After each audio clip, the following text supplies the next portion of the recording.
Su Ferrari de $1.000.000 se averió. El CEO se burló del viejo mecánico que intentó ayudar. No sabía que estaba a punto de recibir la lección de humildad de su vida. El mundo, para Ricardo Aguilar, era una simple ecuación de poder. Existían los que lo tenían y los que no, los depredadores y las presas, los que conducían y los que eran conducidos. Y en esa mañana de martes, mientras su Ferrari 250 GTO de 1963 devoraba las curvas de la sierra, no cabía la menor duda de a qué categoría pertenecía él. El rugido del motor V12 Colombo, una orquesta de 12 cilindros y 6 carburadores Weber respirando el aire puro de la montaña, no era solo un sonido. Era el himno de su victoria sobre la mediocridad. Era el eco de las puertas que había cerrado, de los rivales que había aplastado, de la vida insignificante que había dejado atrás hacía décadas. Cada detalle del coche era un reflejo de sí mismo, raro, caro, implacable y absolutamente hermoso en su brutal eficiencia. El volante de madera Nardi se sentía cálido y vivo bajo el agarre de sus guantes de cuero. El olor del cuero Connolly envejecido se mezclaba con el ligero y embriagador aroma de la gasolina de alto octanaje. Este coche no era un capricho, era una declaración. Mientras que otros nuevos ricos compraban los superdeportivos del año, insulsos y computarizados, él había elegido una leyenda, una máquina que exigía habilidad, respeto y un entendimiento casi instintivo para ser dominada. Exigía un maestro. Y Ricardo Aguilar, CEO de Innovatech Solutions, el hombre que había construido un imperio tecnológico a partir de un préstamo y una ambición desmedida, se consideraba a sí mismo un maestro en todo lo que hacía. La carretera se retorcía ante él como una cinta de asfalto gris, un desafío que él aceptaba con una sonrisa de suficiencia. Acababa de cerrar el acuerdo más grande de su carrera, la adquisición hostil de un competidor que se había atrevido a desafiar su dominio. La victoria había sido dulce, y esta escapada a su refugio en la montaña era su recompensa. Era una purga. El aire puro limpiaba el hedor de la debilidad y la incompetencia de la ciudad. Aquí, las reglas eran simples. La física era la ley, y él, con la ayuda de la brillante ingeniería italiana, era su ejecutor. Redujo de tercera a segunda marcha antes de una curva cerrada en horquilla. El movimiento fue perfecto, una sinfonía de talón punta que hizo que el motor aullara con una furia controlada. Aceleró a la salida, sintiendo la parte trasera del coche insinuar un derrape que corrigió con un contravolante mínimo e instintivo. Poder, control. La satisfacción era un calor que se extendía por su pecho, más adictivo que cualquier droga. Pensó en sus competidores, en sus rostros derrotados en la sala de juntas, perdedores. Pensó en su propio padre, un hombre bueno pero débil que había pasado su vida con las manos manchadas de grasa, hablando de coches que nunca podría permitirse. Un soñador. Ricardo no soñaba, conquistaba. Fue en la cima de este pico de arrogancia, en un tramo recto con vistas a un valle espectacular, cuando el universo decidió recordarle que incluso los titanes pueden tropezar. Sucedió sin previo aviso. La nota del motor, hasta entonces un tenor glorioso, se rompió en una disonancia horrible. Hubo un clang metálico, agudo y violento, que sonó como si el corazón del motor se hubiera partido en dos. Inmediatamente después, un ruido de chirrido y molienda, como si un puñado de tuercas y tornillos hubiera sido arrojado a una licuadora. El coche se sacudió con una violencia que casi le arranca el volante de las manos. El pedal del acelerador se hundió hasta el suelo, inerte. El glorioso rugido fue reemplazado por un silencio sepulcral, un vacío repentino y total que fue más impactante que cualquier explosión. El Ferrari, ahora una escultura de metal de $1.000.000, rodaba por inercia.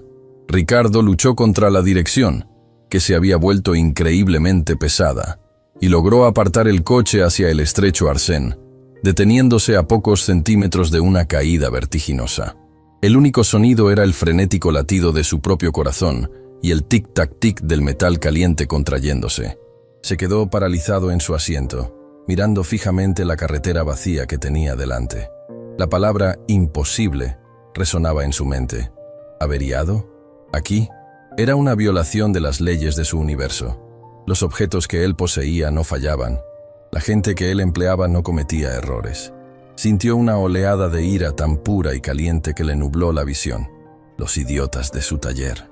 Los especialistas a los que pagaba una fortuna para mantener esta máquina en perfecto estado. Los despediría. A todos. Los demandaría por negligencia. Arruinaría sus reputaciones hasta que no pudieran volver a tocar ni la batería de un coche de juguete. Abrió la puerta de un empujón y salió, el cuero italiano de sus mocasines pisando la grava sucia. Sacó su teléfono, un gesto instintivo. Sin servicio. Las palabras en la pantalla parecían burlarse de él. Por supuesto. El mundo había conspirado para ofrecerle la máxima humillación. Estaba atrapado. Él, Ricardo Aguilar, estaba varado como un adolescente con su primer coche destartalado. La ironía era insoportable. Con una rabia impotente, abrió el capó. El vapor se elevó del bloque del motor, trayendo consigo un olor agrio a aceite quemado y metal sobrecalentado. No necesitaba ser un experto para saber que el daño era catastrófico. Vio una biela rota que había perforado el costado del bloque del motor, una herida abierta y grasienta en la obra de arte de Colombo. El motor no estaba averiado, estaba muerto, destruido. Cerró el capó de un portazo, el sonido resonando en el silencio de la montaña. Se pasó las manos por el pelo, su fachada de control perfecto completamente destrozada. ¿Qué hacer? ¿Esperar? ¿A quién? Podrían pasar horas, o incluso un día entero, antes de que otro coche pasara por esta carretera secundaria. Y aunque pasara, ¿qué podrían hacer? No podía dejar el coche aquí. Era un imán para los problemas. La única opción, por humillante que fuera, era caminar. Recordaba vagamente haber visto una señal de madera carcomida unos kilómetros atrás, apuntando hacia un camino de tierra. Quizás llevaba a alguna civilización, por primitiva que fuera. Con una última mirada de odio a su coche traidor, Ricardo cerró la puerta con llave y comenzó la caminata. El sol era más fuerte de lo que había pensado. Sus caros zapatos, diseñados para las alfombras de las salas de juntas y no para la grava, empezaron a rozarle los talones. El sudor perlaba su frente y se deslizaba por su espalda, manchando su camisa de seda de $1000. Cada paso era una humillación. Se sentía despojado de su poder, reducido a un simple hombre sudoroso caminando por un camino polvoriento. Era una sensación que no había experimentado en 20 años, y la odiaba con cada fibra de su ser. Después de 45 minutos que parecieron una vida entera, llegó al desvío. El camino de tierra descendía abruptamente hacia un pequeño valle boscoso. La señal, apenas legible, decía «Taller de Vargas». La palabra «taller» le dio una mínima esperanza, que se extinguió tan pronto como vio el lugar. Era una reliquia de un tiempo olvidado, un monumento a la decadencia. El edificio principal era un granero de madera cuyas tablas se habían combado y vuelto grises por décadas de sol y lluvia. El techo de hojalata estaba cubierto de manchas de óxido del tamaño de platos. 2 surtidores de gasolina, tan oxidados que parecían esqueletos prehistóricos, montaban guardia en el exterior. Esparcidos por el patio, había varios coches en diversos estados de descomposición. Una vieja camioneta Ford con las ruedas hundidas en la tierra. Un sedán de los años 70 cubierto de enredaderas. El lugar no inspiraba confianza. Inspiraba una vacuna contra el tétanos. La idea de que alguien en este lugar pudiera siquiera entender el concepto de su Ferrari era tan absurda que Ricardo soltó una risa seca y sin alegría. Su única esperanza era un teléfono. Un teléfono fijo y analógico que, con suerte, no habría sido devorado por las termitas. Mientras se acercaba, la gran puerta del granero se deslizó hacia un lado con un chirrido, y un hombre salió a la luz del sol, secándose las manos en un trapo que parecía haber sido blanco en otra vida. Era un hombre mayor, de unos 60 y tantos años, quizás 70. Su rostro era un mapa de arrugas, curtido por el sol y el tiempo. Llevaba un mono de trabajo de un azul descolorido, cubierto de manchas de grasa tan antiguas que parecían formar parte del tejido. Su pelo era una mata de color gris y blanco, y sus manos, aunque manchadas de aceite, eran grandes y de aspecto capaz. Miró a Ricardo con unos ojos tranquilos y claros. unos ojos que no parecían sorprendidos de ver a un hombre de traje en medio de su desolado dominio. «Buenas tardes», dijo el hombre. Su voz era grave y no mostraba prisa alguna. «¿Se le ofrece algo?» Ricardo sintió una oleada de impaciencia y desdén. La calma del hombre, la sencillez de su pregunta, le pareció una afrenta. «Mi coche», dijo bruscamente, como si la sola palabra debiera explicarlo todo. «Se ha averiado, en la carretera principal. Necesito usar su teléfono para llamar a una grúa de la ciudad». El viejo mecánico, Mateo Vargas, se secó el cuello con el trapo. «Me temo que el teléfono no le será de mucha utilidad», respondió con la misma calma exasperante. «La línea se cayó con la tormenta del mes pasado. La compañía dice que no merece la pena venir a arreglarla para un solo cliente». La noticia fue como un puñetazo en el estómago para Ricardo. Atrapado, completamente atrapado. «¿Me está diciendo que no hay forma de comunicarse con el mundo exterior desde este lugar?», escupió, sin molestarse en ocultar el desprecio en su voz. «El mundo exterior está sobrevalorado», dijo Mateo con una leve sonrisa que no llegó a sus ojos. «Pero sí, eso es lo que le estoy diciendo». «¿Qué tipo de coche es?». Ricardo suspiró, sintiendo que estaba perdiendo un tiempo precioso. «Es un Ferrari, un 250 GTO de 1963. Dudo mucho que eso le diga algo». La reacción de Mateo no fue la que esperaba. No hubo una mirada de confusión.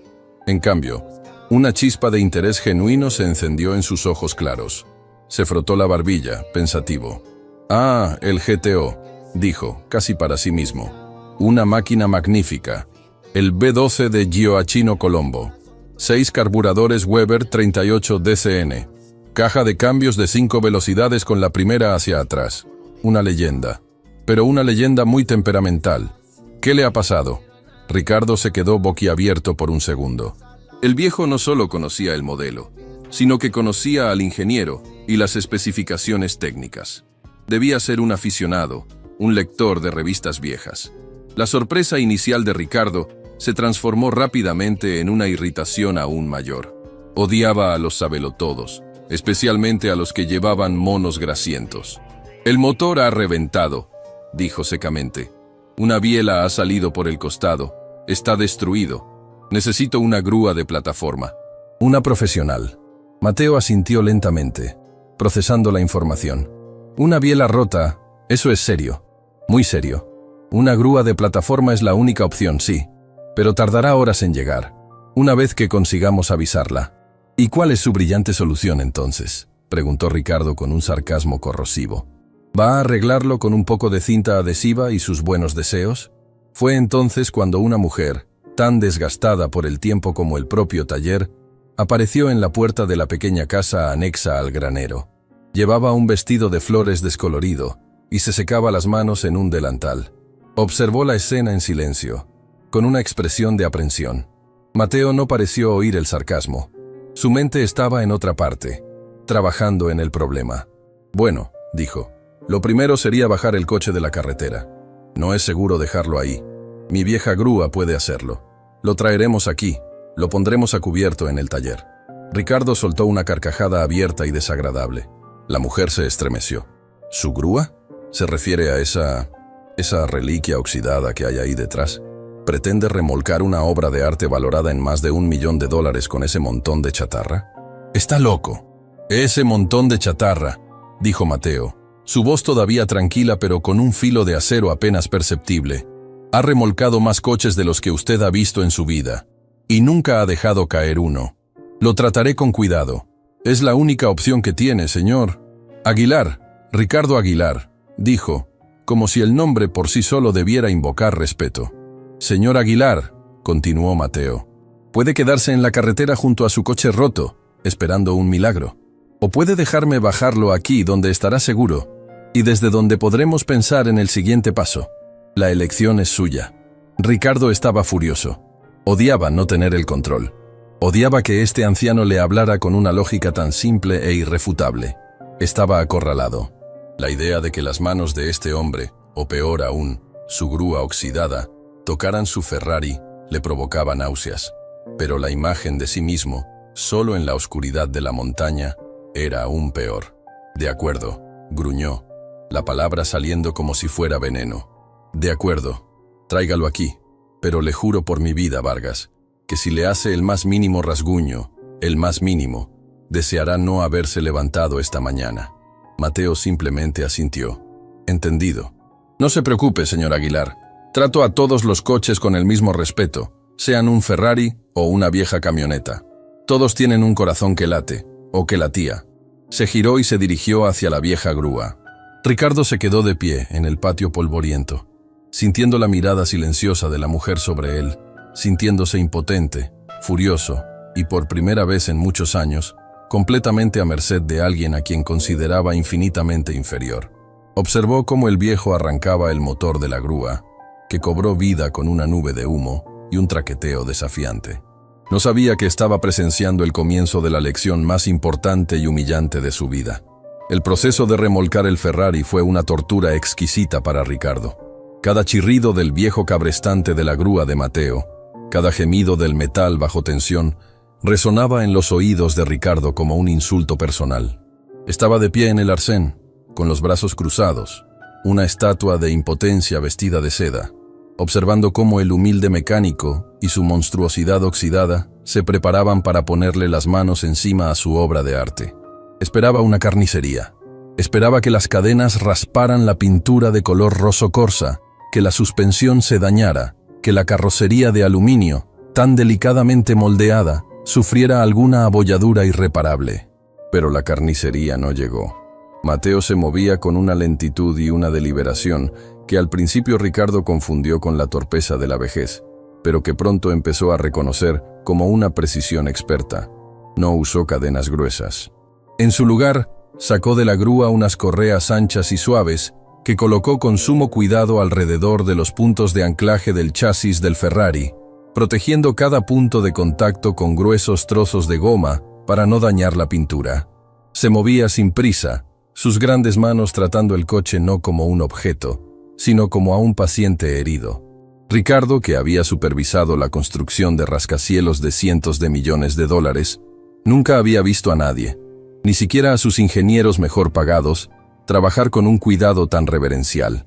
El viaje de 2 kilómetros de vuelta al taller fue el más largo de la vida de Ricardo. Siguió a la grúa a pie, negándose a subir a la cabina maloliente del viejo camión. Cada bache en el camino de tierra le provocaba una mueca de dolor, imaginando la tensión en el chasis de su coche. Pero la grúa de Mateo, a pesar de su aspecto, parecía flotar sobre los baches, el viejo mecánico conduciendo con una habilidad que desafiaba la apariencia de su vehículo. Cuando finalmente llegaron, y Mateo maniobró el Ferrari para introducirlo en el oscuro interior del granero, Ricardo sintió un alivio momentáneo, seguido inmediatamente por una nueva oleada de aprensión. Ahora su coche era un prisionero en esta posilga. Una vez que el Ferrari estuvo dentro, posado sobre el suelo de hormigón agrietado, Mateo apagó el motor de la grúa, y un silencio denso y expectante llenó el espacio. Ricardo entró en el taller, sus ojos tardando en adaptarse a la penumbra. El lugar era un caos, pero un caos con una historia. Las paredes de madera estaban cubiertas de herramientas colgadas en siluetas pintadas, cada una en su lugar. Había tornos de banco, prensas y equipos de soldadura que parecían de una época pasada, pero que estaban impecablemente mantenidos. En un rincón, un banco de trabajo estaba cubierto de dibujos técnicos hechos a mano, planos de motores y despieces de cajas de cambios, enrollados y cuidadosamente etiquetados. Y en las paredes, entre calendarios descoloridos de los años 80, había fotografías enmarcadas y amarillentas. Coches de carreras de Le Mans y de la Targa Florio, un Alfa Romeo 33 Stradale, un Lancia Stratos, e incluso una foto de un equipo de mecánicos sonrientes en el pit lane de Monza, rodeando un Ferrari de Fórmula 1 de la época de Niki Lauda. Ricardo se acercó a esa foto. Un hombre joven, de rostro delgado y con los mismos ojos claros y tranquilos, estaba en el centro de la imagen, con una llave inglesa en la mano. Era inconfundible. Era Mateo Vargas, 30 años más joven. «Veo que le gustan las fotos viejas», dijo la voz de Mateo a su espalda. Ricardo se giró bruscamente. «¿Usted estuvo allí?», preguntó, su voz desprovista de su arrogancia habitual por primera vez. «Hace mucho tiempo». respondió Mateo sin dar más explicaciones. En otra vida. Se dirigió hacia el Ferrari. Ahora, veamos qué le ha hecho esta carretera a nuestra dama italiana. Y entonces, comenzó la transformación. El viejo mecánico encorvado pareció desvanecerse. En su lugar apareció un hombre diferente. Su espalda se enderezó. Sus movimientos, antes lentos, se volvieron eficientes y precisos. Se puso unas gafas de montura fina que sacó del bolsillo de su mono y encendió una lámpara de trabajo que colgaba del techo, inundando el compartimento del motor del Ferrari con una luz cruda y brillante. Ricardo observaba, fascinado a su pesar. Esperaba que Mateo empezara a desmontar cosas al azar, a golpear piezas con un martillo. Pero el mecánico no hizo nada de eso. Durante casi 10 minutos, no tocó el coche. Simplemente lo rodeó, observando, escuchando. Se inclinó sobre el motor, cerró los ojos y pareció inhalar el olor a aceite quemado como si fuera el aroma de un vino añejo. Luego, con la punta de los dedos, tocó suavemente diferentes partes del bloque del motor, como un médico palpando a un paciente. Murmuró para sí mismo. Fiebre alta y un pulso errático. Ricardo no pudo evitarlo. ¿Habla con los coches?, preguntó, su sarcasmo teñido ahora de una extraña curiosidad. A veces, respondió Mateo sin mirarlo. Ellos también hablan. Solo hay que saber escuchar. Los motores como este, señor Aguilar, tienen alma, tienen carácter. Y cuando se rompen, no es por malicia. Es porque algo, en lo más profundo de su ser, está mal. Nuestra tarea no es solo arreglar la pieza rota, es entender por qué se rompió. Empezó a trabajar. Sus manos, que a Ricardo le habían parecido toscas y sucias, se movían con la delicadeza y la precisión de un neurocirujano. Con una serie de llaves y herramientas que parecían extensiones de sus propios dedos, empezó a despejar el área alrededor de la herida del motor. No había movimientos en falso, ni dudas. Cada acción tenía un propósito. Desconectó los cables de las bujías, retiró los enormes carburadores con un cuidado reverencial, los colocó sobre un paño limpio en su banco de trabajo. Ricardo, que dirigía a miles de ingenieros de software, reconocía la excelencia cuando la veía. Estaba presenciando a un maestro en su elemento. El desdén que había sentido se estaba evaporando, reemplazado por un asombro a regañadientes. Este hombre no era un simple mecánico de pueblo. Era algo completamente diferente. Mateo utilizó un pequeño endoscopio, una herramienta sorprendentemente moderna en medio de aquel museo de taller, para mirar dentro del cilindro dañado. «Ahí está», dijo. Tal como pensaba, la cabeza del pistón está destrozada y ha arañado la pared del cilindro. Un desastre. «Se lo dije, el motor está destruido», dijo Ricardo, su impaciencia luchando contra su nuevo respeto. «¿Y bien? ¿Ahora qué?» «Llama a la grúa. Cualquiera puede ver la biela rota, señor Aguilar. Eso es el síntoma», dijo Mateo, limpiándose una mancha de aceite de la mejilla. «Es como ver a un hombre con una herida de bala. La herida es obvia. La pregunta importante es, ¿quién apretó el gatillo? ¿Y por qué?». Ignorando a Ricardo, se dirigió a la parte delantera del motor. Con una llave especial que Ricardo nunca había visto, empezó a desmontar la carcasa de la bomba de aceite. Lo hizo con una lentitud meticulosa. Cuando finalmente la retiró, extrajo un pequeño engranaje metálico, lo sostuvo bajo la luz. «Y aquí», dijo en voz baja, «está nuestro asesino». Le tendió el engranaje a Ricardo. Ricardo lo cogió.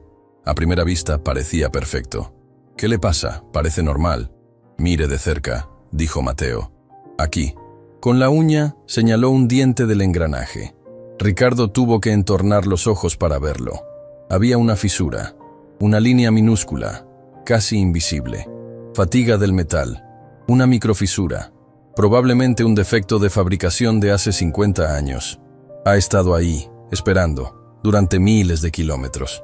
La tensión de la subida de la montaña, la alta revolución, fue demasiado. El diente se partió. Por una fracción de segundo, la bomba de aceite perdió presión. Una sola fracción de segundo sin lubricación a 8000 revoluciones por minuto, y el cojinete de la biela se desintegró. El resto es historia. Ricardo se quedó mirando la pequeña pieza de metal en su mano. La complejidad de la cadena de fallos, diagnosticada en menos de una hora por un anciano en un granero, era alucinante. Sus especialistas en la ciudad, con todos sus ordenadores y equipos de diagnóstico, nunca habrían encontrado eso sin desmontar el motor por completo. Un proceso que llevaría semanas y costaría una fortuna. «Increíble», susurró Ricardo. La palabra se le escapó sin querer. Mateo aceptó el cumplido con un leve asentimiento. «El diablo siempre está en los detalles», dijo. «Entonces, ¿puede arreglarlo?», preguntó Ricardo, y por primera vez, su pregunta no era un desafío, sino una súplica genuina. Mateo suspiró, un sonido largo y cansado. Arreglar el daño principal, el cilindro, el pistón, la biela, es un trabajo enorme, pero se puede hacer. Requerirá mecanizar una nueva camisa para el cilindro, encontrar un pistón forjado a medida. Llevará tiempo, pero el verdadero problema, dijo, señalando el pequeño engranaje en la mano de Ricardo, es este. Compramos uno nuevo y ya está, ¿no?, dijo Ricardo, volviendo a su mentalidad de que todo se podía comprar. Mateo negó con la cabeza. «Señor Aguilar, este engranaje no se fabrica desde 1965. No hay un nuevo. No existe en ningún catálogo. No se puede pedir por internet. Es una pieza tan rara y específica que la mayoría de los coleccionistas de Ferrari ni siquiera saben que es diferente en los modelos de este año en particular». La realidad de la situación golpeó a Ricardo con toda su fuerza. Tenía un coche insustituible, con un motor roto por una pieza insustituible. Su dinero, su poder, su capacidad para comprar cualquier cosa que deseara, eran completamente inútiles. «Entonces, ¿qué hacemos?», preguntó, su voz desprovista de toda su arrogancia anterior. Sonaba simplemente como un hombre con un problema muy grande. Mateo se quedó mirando el motor destrozado, su rostro una mezcla de tristeza y concentración. Afuera, el cielo había empezado a oscurecerse y el viento aullaba entre los árboles. Un trueno retumbó en la distancia. «Ahora», dijo Mateo, girándose para mirar a Ricardo, sus ojos claros reflejando la luz solitaria de la lámpara de trabajo. «Hacemos lo que la gente sensata hace cuando se avecina una tormenta y la noche está cayendo. Esperamos. Mi mujer, Isabel, está preparando un estofado. Supongo que tendrá hambre». La oferta era tan inesperada, tan doméstica en medio de aquel desastre mecánico, que Ricardo no supo qué responder. Se quedó allí, en el taller polvoriento, el olor a aceite y a lluvia inminente llenando el aire, completamente a merced del genio tranquilo del hombre al que había humillado sin piedad solo unas horas antes. La lección apenas había comenzado. La casa anexa al taller era tan humilde como el propio Mateo, pero a diferencia del granero, estaba impregnada de una calidez y un orden que tomaron a Ricardo por sorpresa. Era un espacio pequeño, que consistía en poco más que una cocina-salón y un par de puertas que supuso que llevaban a los dormitorios. Olía a pan recién hecho y a leña quemada. Los muebles eran viejos y de madera oscura, pero estaban pulidos hasta brillar. Un sofá cubierto con una manta de patchwork ocupaba un rincón, y en las paredes, en lugar de arte abstracto, había marcos de fotos con imágenes de una vida sencilla, una boda en blanco y negro, niños sonrientes que Ricardo supuso que serían los hijos de Mateo, ahora ya crecidos y lejos de allí. Isabel, la mujer de Mateo, los recibió con una sonrisa tímida, pero genuina. «La cena está casi lista», dijo, su voz suave y acogedora. «Por favor, siéntese, señor Aguilar. Debe estar agotado». Ricardo, que estaba acostumbrado a que lo llamaran por su nombre de pila, solo sus iguales o sus superiores, una categoría que ya no existía, se encontró asintiendo dócilmente. Se sentó a la pequeña mesa de comedor de pino, una mesa robusta y llena de muescas que contaba las historias de miles de comidas familiares. Se sentía absurdamente grande e incómodo en la pequeña silla, su traje de diseño una disonancia flagrante en la humilde estancia. Isabel le sirvió un gran tazón de estofado de ternera. El aroma era increíblemente reconfortante. Había trozos de carne tierna, patatas, zanahorias y una salsa espesa y oscura. Era el tipo de comida que su propia madre solía hacer antes de que el dinero y los chefs privados reemplazaran la comida casera por la experiencia culinaria. Ricardo cogió la cuchara y probó un bocado. La carne se deshizo en su boca. Era, sin duda, la comida más deliciosa que había probado en años. Comió en silencio, con un apetito que lo sorprendió, mientras Mateo e Isabel hablaban en voz baja sobre asuntos del día a día. Por primera vez en horas, Ricardo no se sentía furioso ni humillado. Se sentía tranquilo. Afuera, la tormenta que había estado amenazando finalmente desató su furia. El viento aullaba como un lobo, y la lluvia empezó a golpear el techo de hojalata con un ritmo hipnótico y atronador. A mitad de la cena, las luces parpadearon una, dos veces, y luego se apagaron por completo, sumiendo la pequeña casa en una oscuridad casi total. «Vaya», dijo Mateo sin alterarse. «Parece que nos quedamos sin compañía eléctrica». Isabel, sin perder la calma, se levantó y al poco rato volvió con un par de lámparas de aceite y varias velas. Las encendió, y la habitación se llenó de una luz dorada y parpadeante que danzaba sobre sus rostros, creando largas sombras en las paredes. La atmósfera se volvió aún más íntima, como si el mundo exterior, con sus Ferraris rotos y sus imperios tecnológicos, hubiera dejado de existir. Estaban aislados, 3 personas en una pequeña balsa de luz en medio de un océano de oscuridad y tormenta. «Bueno», dijo Javier, reclinándose en su silla una vez que terminaron de cenar. «Parece que no iremos a ninguna parte por un tiempo». Miró a Ricardo. El hombre parecía diferente a la luz de las velas. Su arrogancia se había desvanecido, reemplazada por una especie de fatiga silenciosa. «La foto que vio antes en el taller», dijo Mateo de repente, «en Monza». Ricardo levantó la vista de su tazón vacío. «Sí, me sorprendió verlo allí». «Esa foto se tomó en el 76», dijo Mateo, su mirada perdida en los recuerdos. «El año en que Lauda tuvo su accidente en Nürburgring y volvió a competir solo 6 semanas después. Yo estaba allí. Trabajaba para el equipo Ferrari en esa época». Ricardo dejó la cuchara. «¿Usted trabajó para Ferrari?» «Fui jefe de mecánicos del equipo de carreras durante casi 15 años», dijo Mateo con sencillez, como si hablara del tiempo. Desde finales de los 60 hasta principios de los 80, fue la época dorada. Los motores rugían de verdad. Los coches eran bestias salvajes, y los pilotos eran gladiadores. Hombres que miraban a la muerte a la cara cada fin de semana y se reían. Habló de ello con una pasión tranquila, sus manos dibujando las formas de los coches en el aire. Describió el olor a combustible de alta competición y a goma quemada. El sonido ensordecedor de 20 motores V12 arrancando a la vez. La tensión insoportable de las paradas en boxes, donde una tuerca mal apretada podía costar una carrera o una vida. Describió la camaradería, la sensación de ser parte de algo más grande que uno mismo, una familia unida por la velocidad y la gasolina. Ricardo escuchaba, cautivado. El viejo mecánico que había despreciado se estaba transformando ante sus ojos en una figura de leyenda. Los nombres que mencionaba, X, Regazzoni, Scheckter, eran los héroes de la infancia de Ricardo, los pósteres que habían adornado las paredes de su habitación. «¿Por qué lo dejó?», preguntó Ricardo, su voz ahora la de un estudiante curioso. «¿Por qué cambiar todo eso por esto?». Hizo un gesto hacia la humilde habitación. La sonrisa de Mateo se desvaneció. Se quedó mirando la llama de una vela, y sus ojos se oscurecieron con un dolor que parecía tan antiguo como las montañas de fuera. «Porque a veces», dijo en voz baja, «el sueño se convierte en una pesadilla, y cuando te despiertas, no puedes volver a dormir».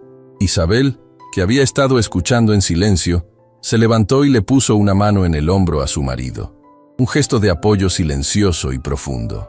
«A finales de los 70», continuó Mateo, «había un joven piloto, un chico nuevo en el equipo. Tenía un talento que solo se ve una vez por generación. Era un artista al volante. Podía sentir el coche, hablar su idioma.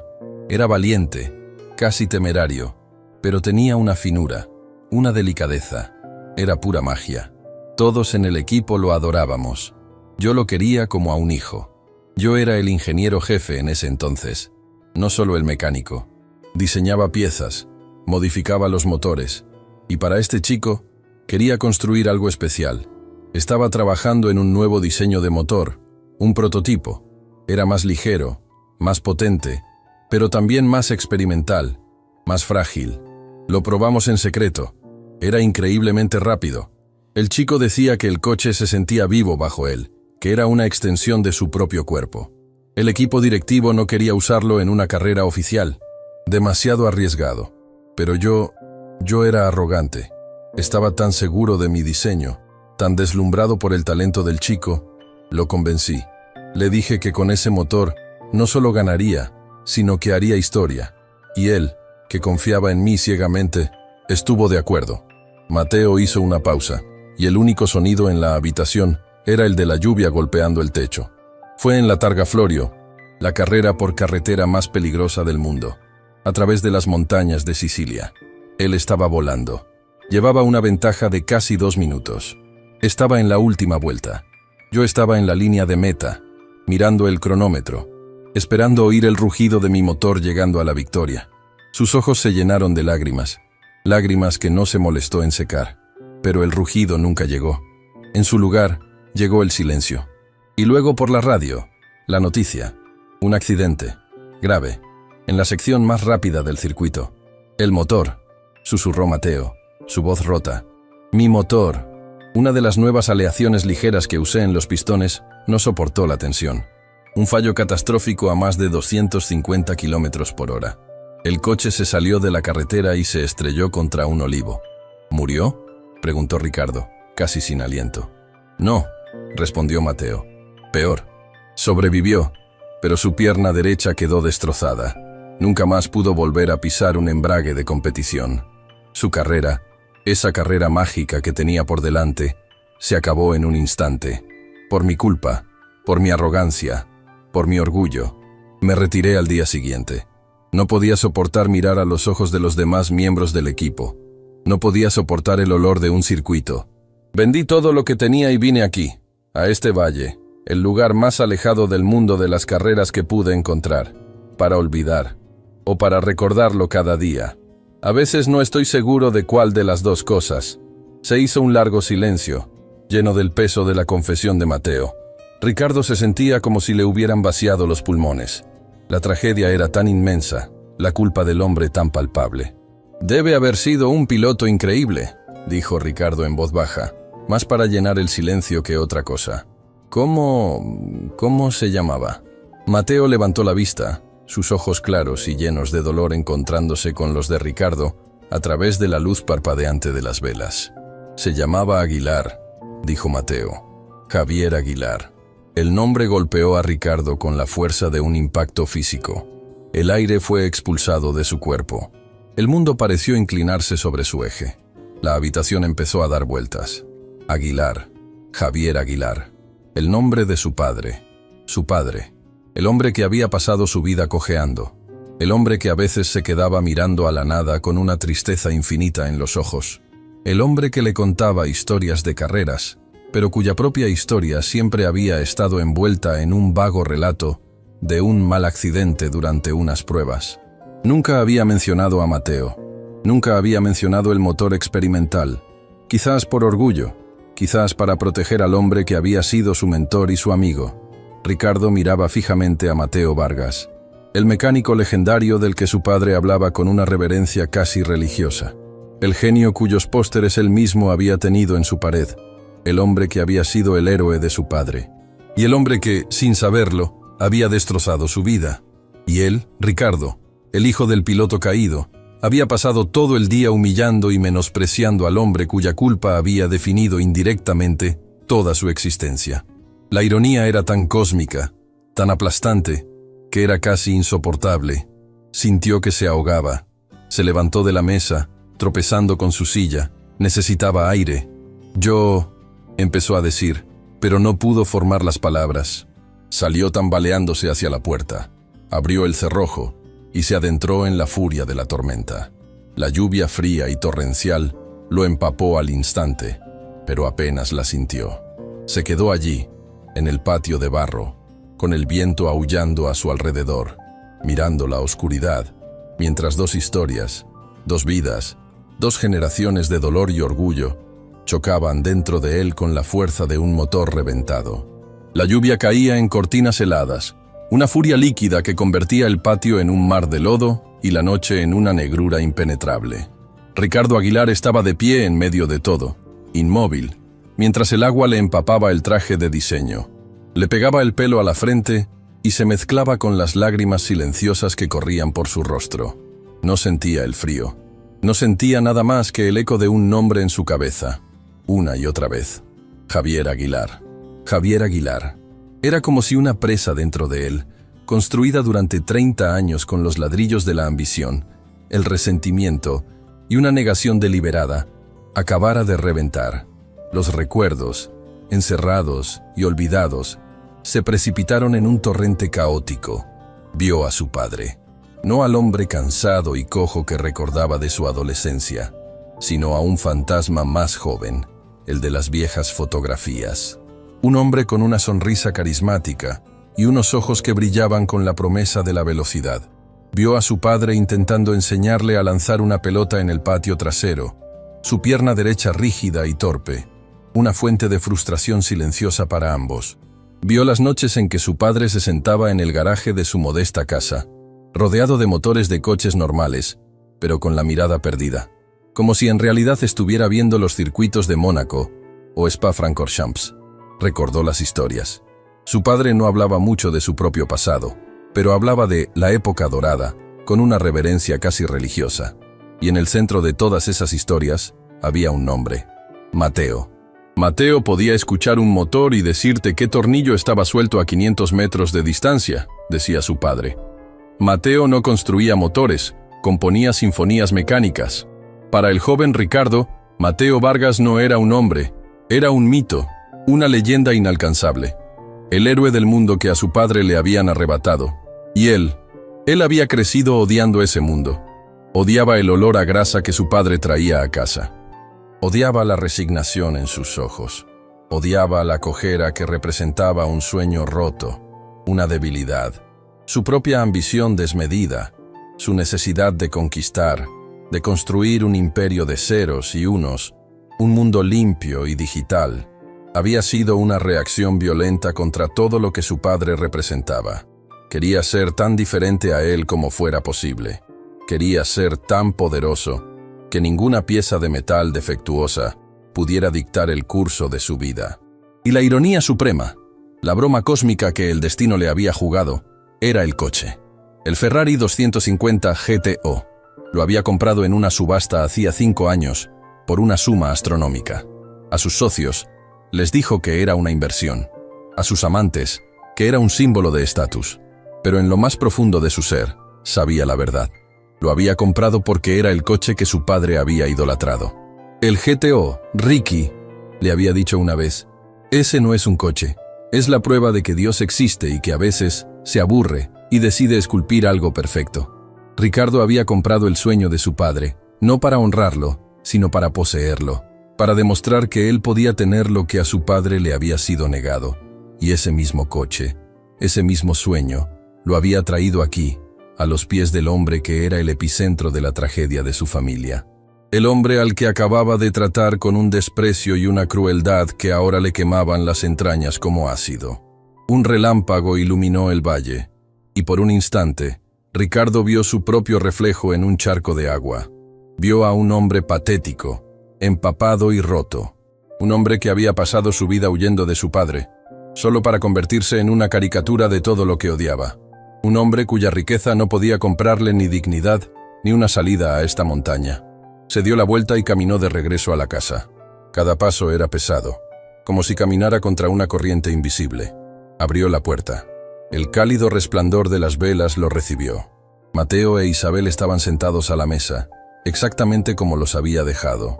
No dijeron nada, simplemente lo miraron, sus rostros llenos de una expectación silenciosa. Isabel le tendió una toalla seca. Ricardo la cogió, pero no se secó. Se quedó de pie en el umbral, el agua goteando de su traje y formando un charco en el suelo de madera. Miró a Mateo, al viejo mecánico de rostro arrugado, y por primera vez no vio a un campesino ignorante. Vio al guardián de la historia de su padre. Javier Aguilar, dijo Ricardo, su voz ronca y quebrada por la emoción. Era mi padre. El silencio que siguió fue más profundo que el de la tormenta de fuera. Isabel ahogó un grito y se llevó una mano a la boca. Mateo se quedó completamente inmóvil, como si lo hubieran convertido en piedra.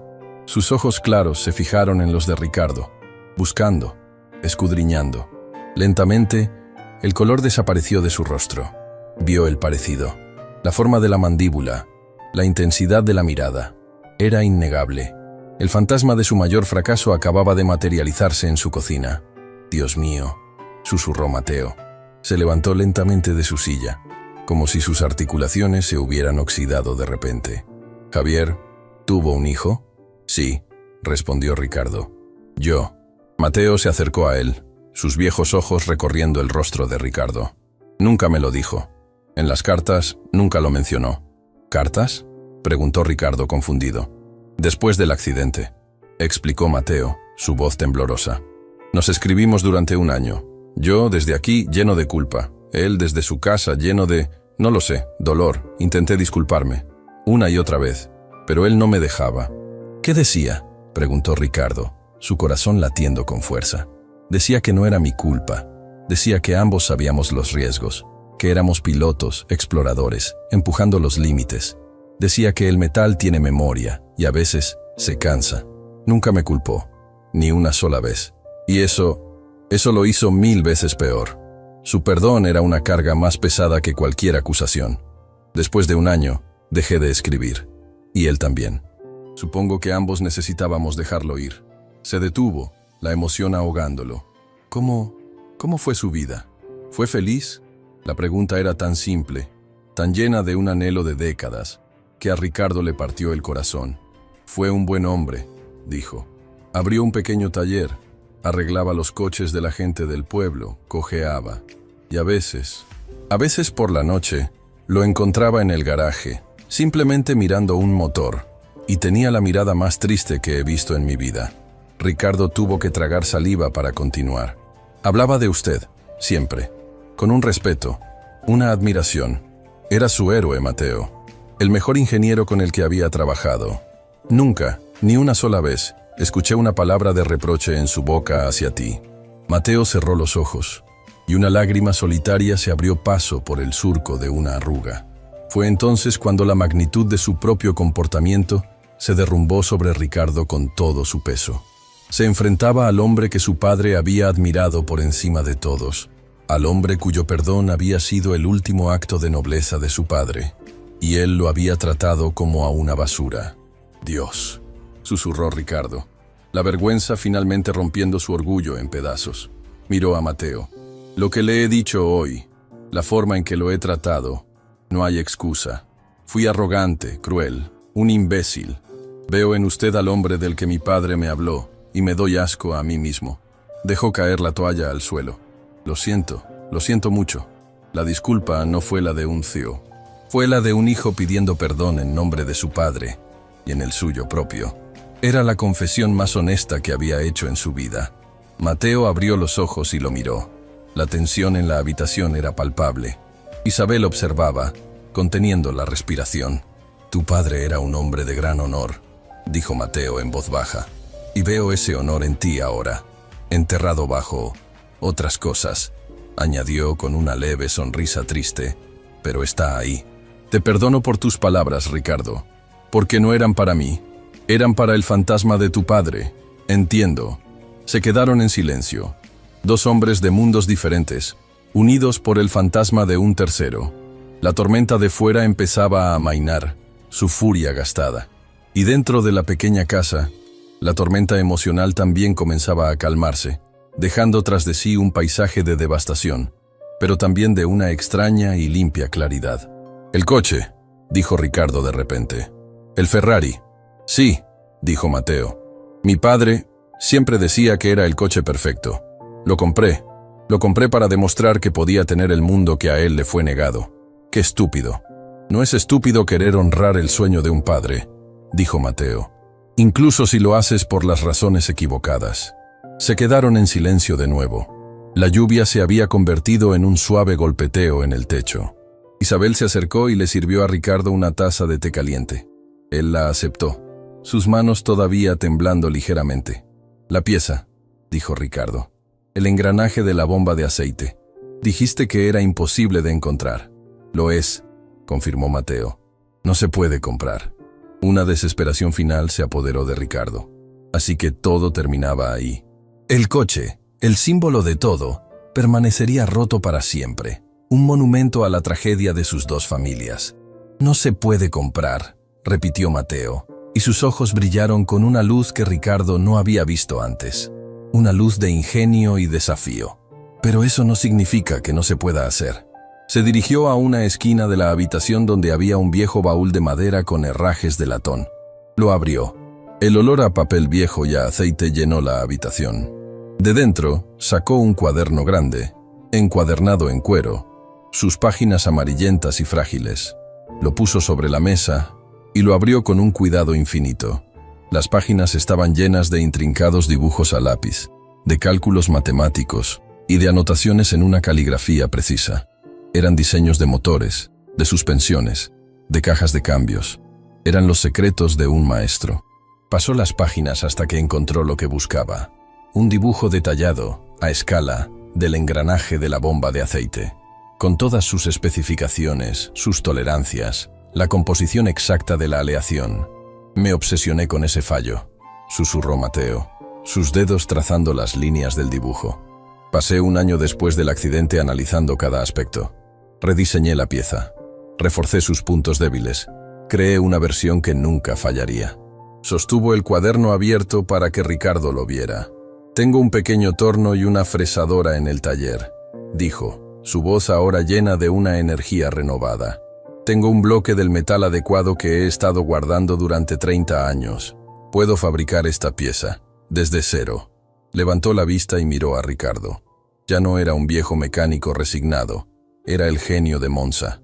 «Tu padre y yo nunca pudimos terminar lo que empezamos», dijo.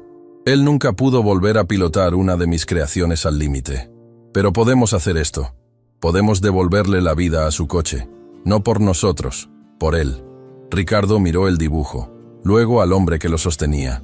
El círculo se estaba cerrando de una manera que nunca podría haber imaginado. La pieza que había destruido el sueño de su padre, ahora sería la clave para su redención. Y el hombre que había sido el héroe de su infancia, estaba a punto de volver a serlo. La mañana siguiente llegó con una quietud y una claridad que parecían imposibles después de la furia de la tormenta. El aire de la montaña era límpido y fresco, y el sol pintaba el valle con una luz suave y dorada. La tormenta, tanto la de fuera como la de dentro, había pasado, dejando tras de sí un mundo lavado y un silencio cargado de posibilidades. Ricardo se despertó en el sofá del pequeño salón, donde había insistido en dormir. Se sentía dolorido, cansado, pero extrañamente en paz. El olor a café recién hecho llenaba la casa. Entró en la cocina y vio a Mateo y a Isabel sentados a la mesa, como si fuera la mañana más normal del mundo. Le sirvieron una taza sin decir palabra. El silencio entre ellos ya no era incómodo ni tenso. Era un silencio de entendimiento, de duelo compartido y de un respeto recién nacido. Después del desayuno, Mateo se dirigió al taller. Ricardo lo siguió. El ambiente en el granero había cambiado por completo. Ya no le parecía una ruina, sino el santuario de un ermitaño, el laboratorio de un genio. Mateo se acercó al baúl de cuero donde guardaba sus cuadernos y sacó el del diseño del engranaje. Lo abrió sobre el banco de trabajo, la página iluminada por un rayo de sol que entraba por una rendija del techo. «El primer paso», dijo Mateo, «es la precisión. Un error de 1/10 de milímetro y el motor volverá a fallar». Ricardo observaba mientras Mateo se preparaba para la tarea que tenía por delante. Vio cómo el anciano seleccionaba un bloque de acero de aleación de un estante, un metal que había estado guardando durante décadas. Vio cómo calibraba las viejas pero impecables máquinas, un torno, una fresadora, con la delicadeza de un relojero. «¿Qué puedo hacer?», preguntó Ricardo. Su propia voz le sonó extraña. Era la primera vez en su vida adulta que hacía esa pregunta, sin saber ya la respuesta, sin tener el control. Mateo lo miró. «¿Sabe cómo limpiar piezas de motor sin rayar el metal?». «No», admitió Ricardo. «Entonces va a aprender», dijo Mateo con una leve sonrisa. Y así comenzó el trabajo más extraño e importante de la vida de Ricardo Aguilar. Mateo le dio un cubo de disolvente, un juego de cepillos de cerdas suaves y un carburador Weber. «Cada pieza debe estar perfectamente limpia antes de volver a montarla», le instruyó. «Sin prisas, con cuidado. Escuche la pieza. Le dirá dónde se esconde la suciedad». Ricardo, el CEO que dirigía un imperio desde una torre de cristal, se arrodilló en el suelo de hormigón del taller y empezó a limpiar. Al principio, se sentía ridículo. El olor del disolvente era acre, y la grasa negra se le metía bajo las uñas, manchando su piel. Pero a medida que trabajaba, algo empezó a cambiar. Se concentró en la tarea, en la compleja arquitectura del carburador, en sus pequeños conductos y válvulas. Empezó a entenderlo no como una pieza sucia de un motor roto, sino como un órgano vital, un pulmón mecánico. Por primera vez en su vida, estaba conectando con el mundo de su padre, no a través de una historia o de un coche caro, sino a través del simple y honesto acto del trabajo manual. Mientras Ricardo limpiaba, Mateo trabajaba en la fresadora, dando forma al bloque de metal. El taller se llenó con el sonido rítmico de la máquina, un zumbido agudo y preciso. Mateo estaba completamente absorto, su cuerpo moviéndose en una danza practicada durante décadas. Era un artista en su estudio. Ricardo lo observaba de vez en cuando, y veía la misma concentración, la misma pasión que había visto en los ojos de los mejores programadores de su empresa cuando estaban a punto de resolver un código imposible. Reconocía el genio, y se sentía humilde en su presencia. Trabajaron así durante 2 días, 2 días en los que el tiempo pareció detenerse. Por la noche, cenaban juntos en la pequeña casa y hablaban, pero ya no hablaban del accidente. Hablaban de Javier Aguilar. Ricardo le contó a Mateo cómo su padre le enseñó a montar en bicicleta, cómo le leía cuentos por la noche. Y Mateo le contó a Ricardo cómo su padre podía trazar la línea de carrera perfecta en un circuito que nunca había visto, cómo tenía un instinto para la velocidad que era sobrenatural. Juntos, estaban reconstruyendo la imagen del hombre que ambos habían perdido, uniendo las piezas de 2 mitades diferentes de su vida. Al tercer día, el engranaje estaba terminado. Era una copia perfecta del dibujo del cuaderno, una pequeña escultura de metal que brillaba bajo la luz. Era en sí misma una obra de arte. Ahora, dijo Mateo, reconstruimos el corazón. El proceso de volver a montar el motor fue aún más complejo.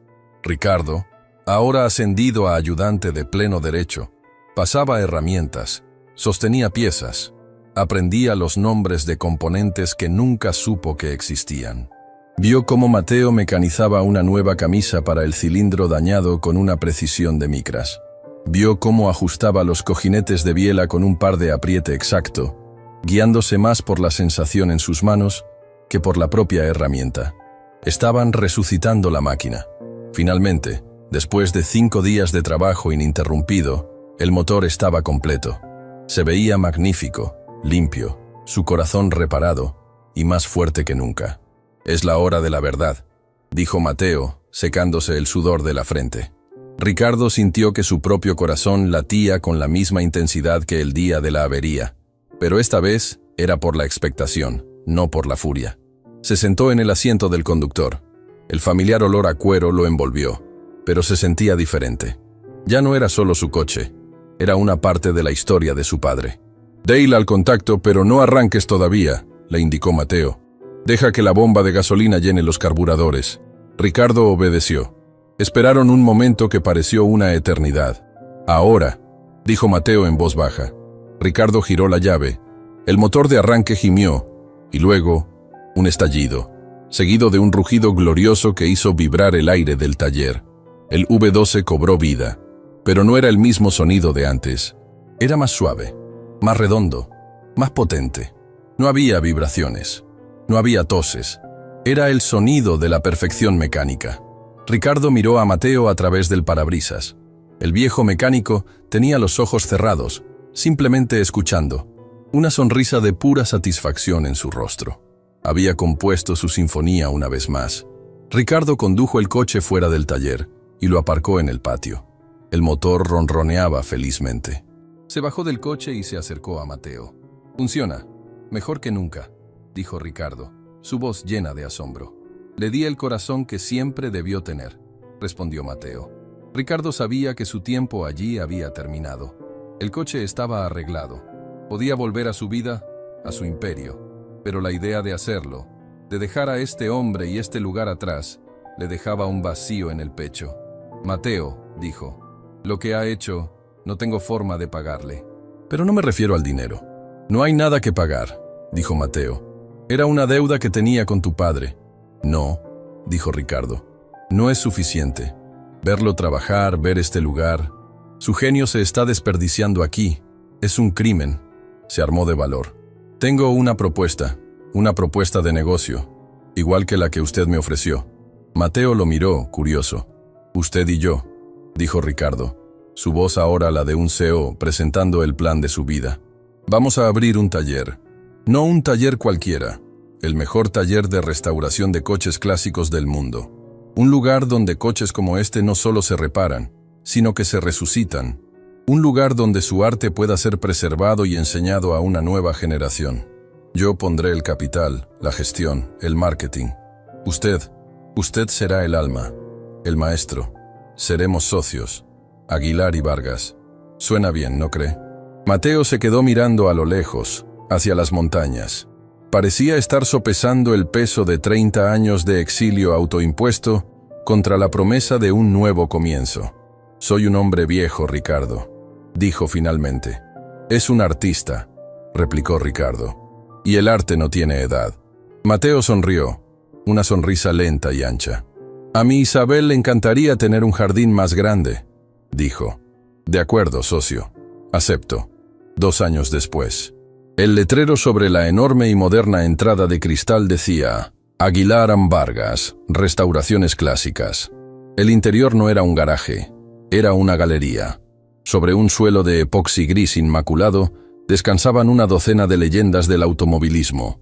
Un Jaguar E-Type, un Mercedes 300 SSL, alas de gaviota, un Lamborghini Miura, y en el centro, sobre una plataforma giratoria, el Ferrari 250 GTO de color rojo sangre, brillando bajo los focos como la joya de la corona que era. El lugar estaba lleno de gente, coleccionistas adinerados, periodistas del motor y entusiastas. Era la gran inauguración. Ricardo Aguilar, vestido con un elegante traje pero sin corbata, se movía entre la multitud, pero su atención estaba en otra parte. Al otro lado de la sala, en el impecable taller visible a través de una pared de cristal, Mateo Vargas, con un mono de trabajo limpio, con el logo de Aguilar & Vargas, estaba rodeado por un grupo de mecánicos jóvenes y entusiastas. No les estaba dando órdenes. Les estaba enseñando, señalando un detalle en un motor antiguo, sus manos moviéndose con la misma paciencia y precisión de siempre. Ricardo se acercó a la pared de cristal. Mateo levantó la vista y sus miradas se encontraron. Se sonrieron, un gesto de complicidad entre socios, entre amigos. Ricardo ya no era el mismo hombre. Todavía era un CEO formidable, pero la arrogancia había sido reemplazada por una tranquila confianza, y la impaciencia por un profundo respeto por el trabajo bien hecho. Había aprendido la lección más importante de su vida en un taller polvoriento: que el verdadero poder no reside en lo que se posee, sino en lo que se puede crear y en las deudas de honor que se pagan. Miró el Ferrari rojo. Ya no era solo su trofeo, era un puente entre el pasado y el futuro, entre un padre y un hijo, y entre dos hombres de mundos opuestos que habían encontrado un terreno común en el corazón de una máquina legendaria. Habían resucitado el coche, y en el proceso, se habían resucitado a sí mismos. Fin de la historia.